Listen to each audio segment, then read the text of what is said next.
بسم اللہ الرحمن الرحیم۔ بے جان ممبر کا فراق نبوی میں زار و قطار رونا۔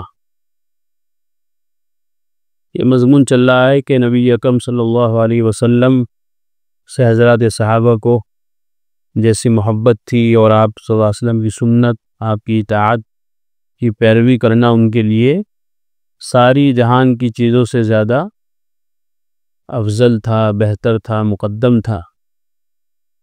اور یہ آپ صلی اللہ علیہ وسلم سے محبت صرف انسانوں ہی کو نہ تھی، بلکہ انسانوں کے علاوہ جو اور مخلوقات ہیں، دنیا کی اور چیزیں ہیں، ان کو بھی نبی اکرم صلی اللہ علیہ وسلم کی محبت کا حصہ ملا ہوا تھا۔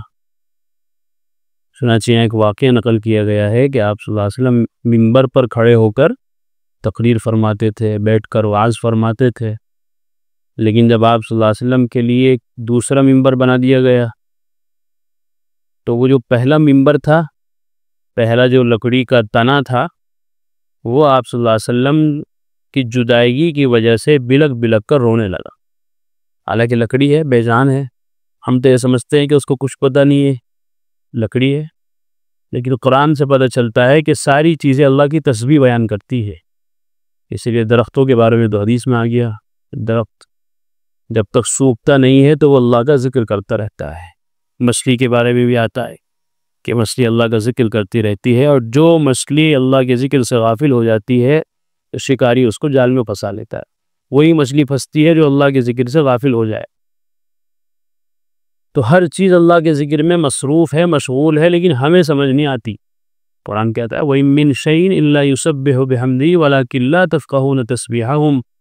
جو بھی چیز ہے، جو بھی ذرہ ہے دنیا کے اندر، وہ سب اللہ کے ذکر میں، اس کی تسبیح میں مشغول ہے، لیکن تمہیں ان کے ذکر اور تسبیح کا اندازہ نہیں ہوتا۔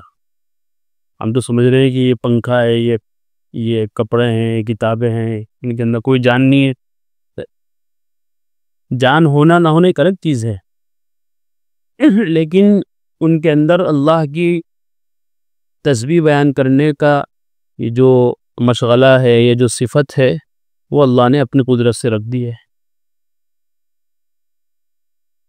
چنانچہ یہ واقعہ بھی اسی قسم کا ہے کہ آپ صلی اللہ علیہ وسلم سے ہر چیز کو محبت تھی، اور یہ واقعہ ہمیں بتاتا ہے کہ پھر ہمیں محبت کیوں نہیں ہے۔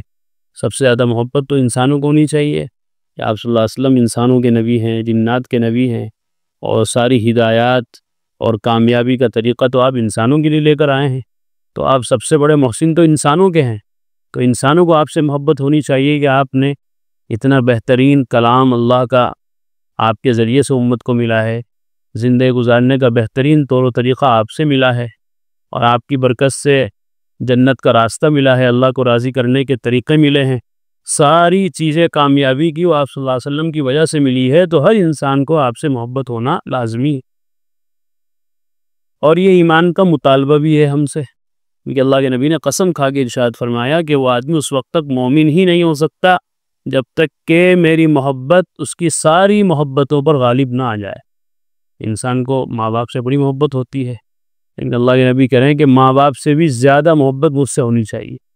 اپنے بیوی بچوں سے بڑی محبت ہوتی ہے، اللہ کے نبی نے فرمایا کہ نہیں، بیوی بچوں سے زیادہ محبت مجھ سے ہونی چاہیے۔ بیوی سے محبت ہوتی ہے، ایسے ہی اور دنیا کے اندر انسان ہوتے ہیں بہت، جس سے ایک دوسرے کو انسان کو لگاؤ ہوتا ہے، تعلق ہوتا ہے۔ تو آپ صلی اللہ علیہ وسلم نے قسم کھا کے فرمایا کہ سارے کائنات کے جتنے لوگ ہیں ان سب میں جس سے تمہیں محبت ہے، ان میں سب سے زیادہ محبت مجھ سے ہونی چاہیے۔ اگر محبت ہے تو تم مومن ہو، اور اگر محبت میں کمی ہے، کسی اور کی محبت میری محبت پہ اگر غالب آ رہی ہے تو پھر تم مومن نہیں ہو۔ بہت بڑی بات ہے۔ تو ہمیں اپنے آپ کو ٹٹولنا چاہیے کہ آیا کس کی محبت ہمارے دل میں زیادہ ہے، اور اس کا پتہ انسان کی زندگی سے چلتا ہے کہ اپنی زندگی میں کس کی بات مان کے زندگی گزار رہا ہے۔ اگر اللہ کے نبی کی بات مان کے زندگی گزار رہا ہے، آپ کی سنتوں کے مطابق چل رہا ہے، تو اس کا مطلب ہے کہ اس کو محبت ہے اللہ کے رسول سے۔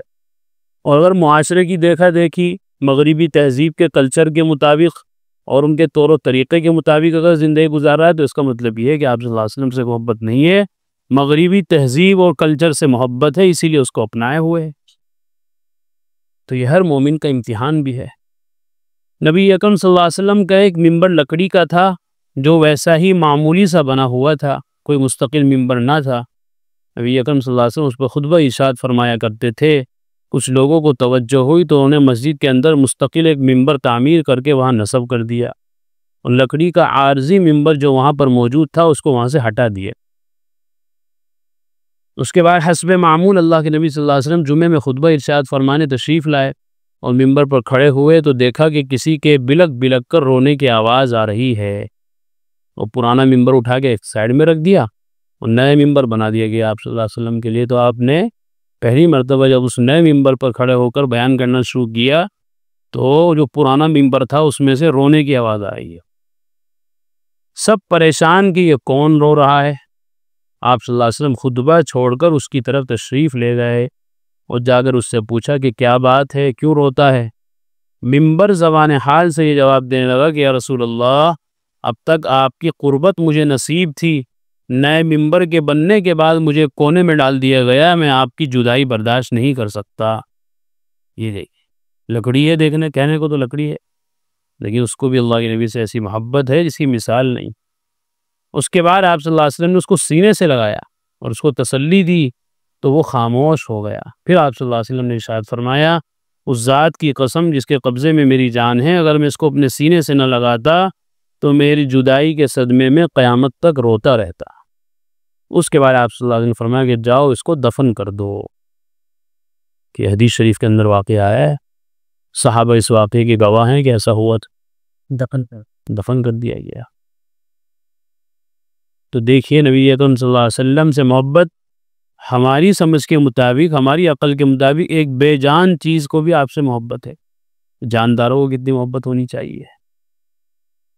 حضرات صحابہ کی رسول اکرم صلی اللہ علیہ وسلم سے محبت اور عشق کا عجیب حال تھا۔ حضرت عبداللہ ابن زید ابن عبد ربی رضی اللہ عنہ نے حاضر خدمت ہو کر عرض کیا، یا رسول اللہ، جب آپ بھی انتقال فرما جائیں گے اور ہم بھی مر جائیں گے تو آپ علیین میں ہوں گے، بہت اونچے درجے پر ہوں گے آپ، جہاں سے ہم نہ آپ کو دیکھ سکیں گے اور نہ آپ کے ساتھ جمع ہو سکیں گے، کیونکہ جنت کا ضابطہ ہوگا کہ جو اوپر درجے والے ہیں وہ نیچے تو آ سکتے ہیں لیکن نیچے والے اوپر نہیں جا سکتے، پر فیسلٹی زیادہ ہے، وہ بہت وی آئی پی علاقہ ہے جنت کا، علیین، قرآن میں اس کا ذکر ہے، سجین تو جہنم میں ہے۔ تو یہ صحابی کو فکر ہوئی کہ یہاں تو ہم آپ کو دیکھتے ہیں، آپ کے پاس بیٹھتے ہیں، آپ سے باتیں کرتے ہیں، لیکن جنت ٹھیک ہے، جنت مل جائے گی، ہمیشہ ہمیں اس کی کامیابی مل جائے گی، لیکن وہاں ایسی جنت کا کیا مزہ اگر آپ کا دیدار نہ ہو، آپ سے بات چیت جیسے اب ہو رہی ہے دنیا میں، اگر وہاں آپ سے ملنا جلنا بند ہو گیا ہمارا، وہاں اگر روک لگا دی گئی آپ سے ملنے جلنے پر، تو وہاں کیسے جئیں گے ہم؟ فکر کی بات ہے، صحابہ کو محبت کی بات ہے۔ پھر انہوں نے اس پر بڑے ہی حزن اور غم کا اظہار کیا تو اللہ نے یہ آیت نازل فرما دی، سورہ نساء کی آیت نمبر 69، وَمَن يُطِعِ اللَّهَ وَالرَّسُولَ فَأُولَٰئِكَ مَعَ الَّذِينَ أَنْعَمَ اللَّهُ عَلَيْهِم مِّنَ النَّبِيِّينَ وَالصِّدِّيقِينَ وَالشُّهَدَاءِ وَالصَّالِحِينَ وَحَسُنَ أُولَٰئِكَ رَفِيقًا۔ جو لوگ اللہ اس کے رسول کی اطاعت کریں گے تو وہ انہی کے ساتھ ہوں گے جن پر اللہ نے انعام فرمایا، یعنی نبیوں، صدیقوں، شہداء اور صالحین کے ساتھ، اور وہ کتنے اچھے ساتھی ہیں۔ اللہ نے قرآن کی آیت نازل فرما دی، اگر تم اپنے رسول کی اطاعت کرو گے تو اللہ تعالیٰ تمہارا بھی حشر انہی کے ساتھ فرمائیں گے، بشارت دے دی اللہ نے دنیا میں۔ عبداللہ ابن زید ابن عبد ربی کے بارے میں منقول ہے کہ جب نبی اکرم صلی اللہ علیہ وسلم کا وصال ہوا تو انہوں نے دعا کی، کیا دعا کی؟ اللہم اعمنی حتی لا ارى شیئا بعدہ فعمی مکانہ۔ کیسی محبت تھی اللہ کے رسول سے۔ جب آپ صلی اللہ علیہ وسلم کو وصال ہو گیا تو ان صحابی کو پتہ چلا کہ اللہ کے نبی دنیا سے چلے گئے، پردہ فرما گئے، تو اس نے اللہ سے دعا کی کہ اللہ میری یہ آنکھیں جو ہے اندھی کر دے۔ یہ آنکھیں اس لیے تھی تاکہ میں حضور صلی اللہ علیہ وسلم کو دیکھتا، جب حضور ہی نہیں رہے تو ان آنکھوں کا کیا فائدہ؟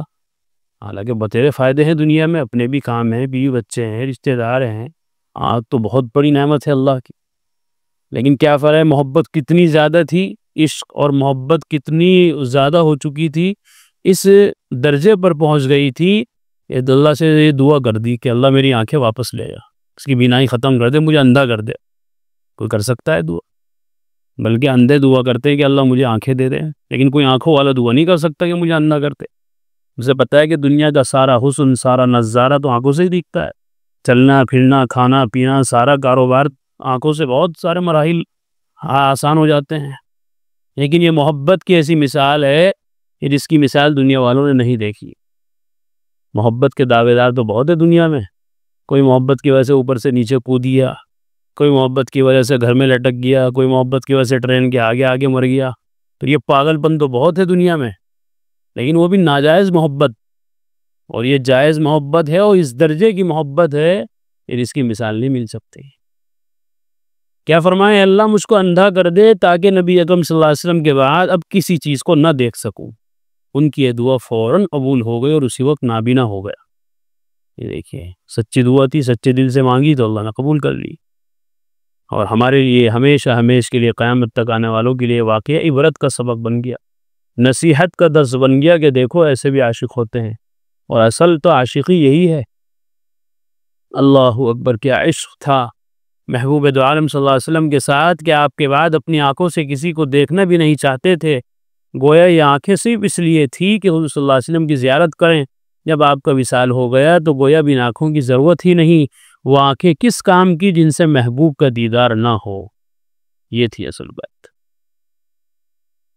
تو اللہ سے دعا بھی کرنی چاہیے، کوشش بھی کرنی چاہیے کہ اللہ تعالیٰ ایسی محبت ہم سب کو اور ہر ایمان والے کو نصیب فرمائے۔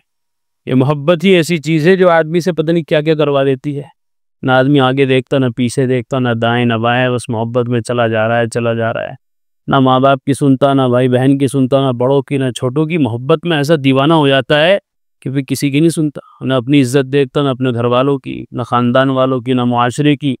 نیک نامی ہوگی، بدنامی ہوگی، اس دیوانے کو کچھ پتہ نہیں ہے، تو محبت میں ڈوبا ہوا ہے کسی کی۔ تو اگر اللہ کے رسول سے محبت ہو جائے تو کام بن جائے، دنیا کا بھی آخرت کا بھی۔